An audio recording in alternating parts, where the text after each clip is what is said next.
Hello and welcome back to Bonkers Economics. Am I bonkers or is it the system we live in? You decide.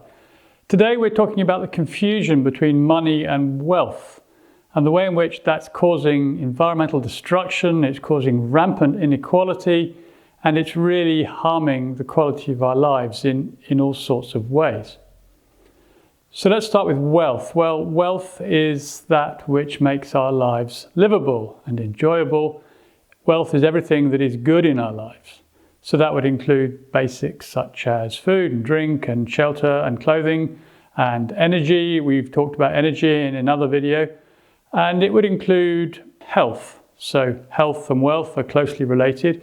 And from that, one would lead on to things like leisure, a good night's sleep, a walk in the park, reading a book, watching a movie, relaxing in general way. All these things are associated with our health, they're associated with our wealth in the sense that they improve the quality of our lives. So wealth is about all that stuff, everything which makes our lives enjoyable and worth living. Wealth is essentially a measure of our well-being, if you like. And of course that includes stuff that we buy. It includes, of course, food and drink, but also stuff we want, whether it's, mobile phones or furniture or books or films or anything like that we pay for, that we want, and which directly improves the quality of our lives. That's all wealth too, and it's wealth that other people have created for us. So that's personal wealth. It's stuff, and it's also our ability to do things that we enjoy and which are good for us. And then there's collective wealth, wealth that we create together as a group or as a society. And that would be, for example, the National Health Service or the Education Service. So we talked about going for a walk in the park. That's something which may improve the quality of your life, but it's only possible because we've put wealth into creating the park in the first place, and there's a park keeper and all the rest of it. So that's collective wealth in the broadest sense. And that leads us to something else which is absolutely crucial, which is the wealth that's represented by the environment in which we live, by the biosphere, by the globe that makes life possible. So there we have things like the atmosphere, the seas, the quality of the water, the quality of the air, the rainforests, just everything, frankly, which makes life livable on Earth, because the Earth is the most extraordinary and unique phenomenon that has made life possible. And as we destroy it, or as we destroy elements of it, we make our lives more difficult. And potentially we could make our lives impossible if we're not careful. So by destroying aspects of the global environment, we're destroying our lives. We are really taking value away from our lives. So that's collective wealth in the broadest and most important sense. And we really need to hang on to that, because now we're going to talk about money and how money and wealth have become confused and interrelated. Because money is the thing that the government puts into the economy that we can all use to create wealth. And in many situations, that's absolutely necessary. For example, you create wealth when you cook a meal for your family, but you can't do that if you can't buy the food, or if you haven't got a kitchen and a cooker and all the rest of it. So we do need stuff. We do need things that people have made, the wealth that people have created, in order to make more wealth. No question of that. Money has a very, very important role to play. But the problem, and it's a pretty serious problem, is that for a long time now, the government has measured that wealth that we create in the economy in terms of money. In other words, it's taken money, put it in, looked at what's created, and worked it back in money terms and said that's the value of what we've created. And that means all sorts of things. It means, for example, that anything we've not spent money on isn't considered to be wealth.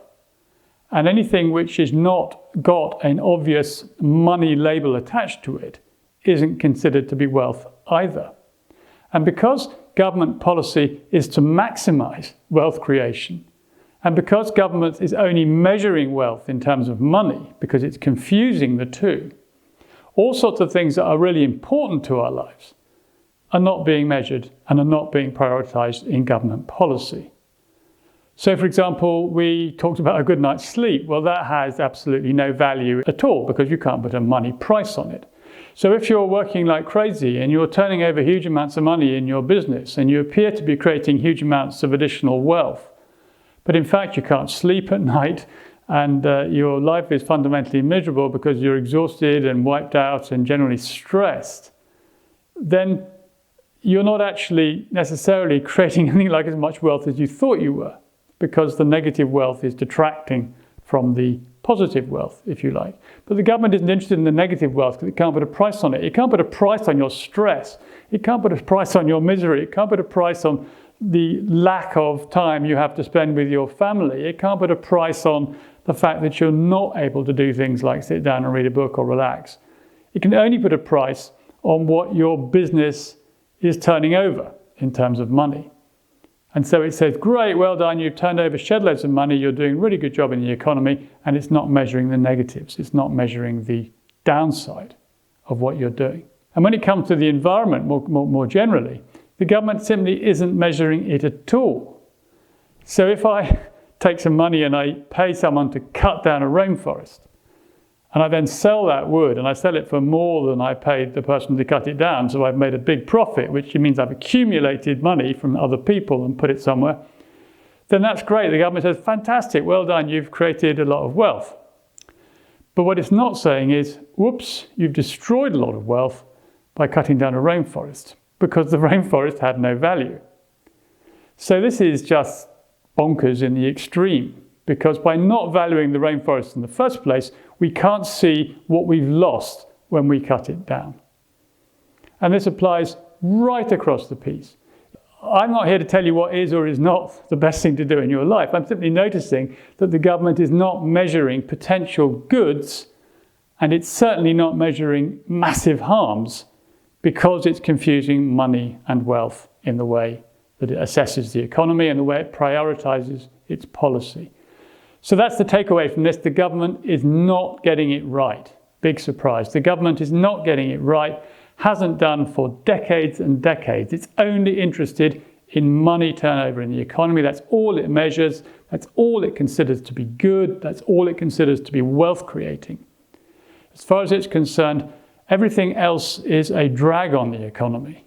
Anything that might stop you from turning over money, like having time off, like looking after your own children, like doing something for nothing, that it doesn't want to encourage. So that's fundamentally where we're at, and that's why we're so stressed out. That's why money is acquired by so many people, and so many people are short of money, because all this money activity is causing money to move from those people to the people who've got loads. And it's also why the environment is in danger of collapsing, because we're not valuing and measuring the value of what we're destroying. It's a big picture and it's really important. Thanks for listening. Do subscribe to the channel. I'll be back again talking about these and other issues before long.